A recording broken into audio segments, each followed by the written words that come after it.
বনি ইসরায়েলের যুগে এক আল্লাহর ওলি, তার পাশে থাকতো এক বেনামাজি। ঘর থেকে বেরোইলেই বেনামাজিরে দেখলে বলতো, এই জাহান্নামী। বিকেলবেলায় ঘরে আসার সময়, কিরে জাহান্নামী? আবার দেখা হইলে, এই তুই তো জাহান্নামী। খালি ডাক দিত জাহান্নামী বলে। কিয়ামতের দিন আল্লাহর ওলিরে আল্লাহ ডাকবে। আল্লাহ ডেকে বলবে, এই তুমি যারা জাহান্নামী বলে ডাক দিছো, কে জাহান্নামে যাবে আর কে জান্নাতে যাবে, এই ডিলারশিপ কি আমি দুনিয়ায় তোমারে দিছিলাম? তো তুমি ওরে জাহান্নামী কেন বললা?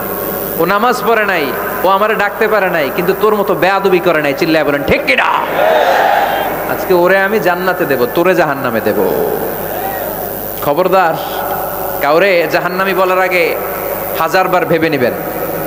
কে জান্নাতে কে জাহান্নামে কেউ জানে না, একজন ছাড়া, তিনি কে?